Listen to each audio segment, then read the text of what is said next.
कि सखी रे भइल बासवतिया मोबाइल जियरा के काल भइल बा।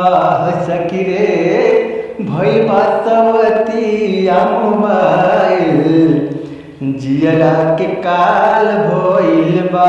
ओ पियवा दिन रात ओकरे में भुलाइल जियरा के काल भइल बा।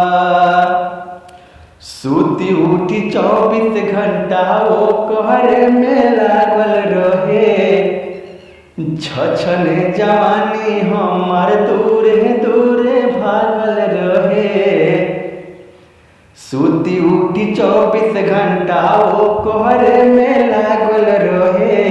छछने जवानी हमर दूरे दूरे भागल रहे।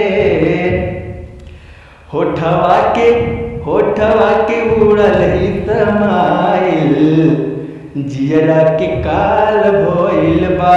कि सखी रे भइल बासवतिया मोबाइल जियरा के काल भइल बा। देखी देख मोबाइल में मन मुस्काला हो। देखी देख मोबाइल में मन मुस्काला हो। दाल तरकारी झंके सूखल चबाला हो। देखी देख मोबाइल मन मुस्काला हो।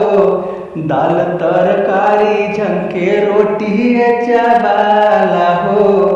कि लगता पियवा के आँख पथराइल जियरा के काल भइल बा।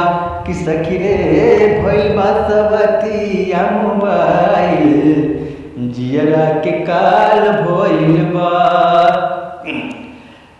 एको पल हटावे ना मोबाइल ते नजरिया हो। एक पल हटावे ना मोबाइल ते नजरिया हो। लागता कि भइल बा मोबाइल में हरिया हो। एको पल हटावे ना मोबाइल ते नजरिया हो। लागता मोबाइल भइल ओकर में हरिया हो।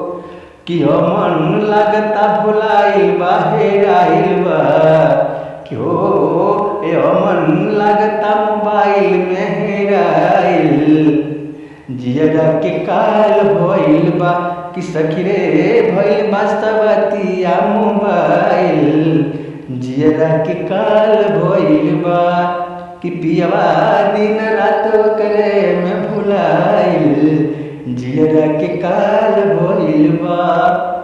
तो भैया मोबाइल कितनी भयंकर आदमी के लत लगल बा कि समय लगे पहले आदमी बैठल बा ओकरे तरफ देख के कोई नहीं बतियावत। मोबाइल चलावता आ पूछता का हाल चाल बा, ठीक बा कि ना, खैला कि ना, कब अइला कब जइबा, लेकिन ओकरे तरफ निगाह नहीं मिलावत। तो ये बहुत भारी मोबाइल के लत हम के कोई भी सक्रिय भी लाग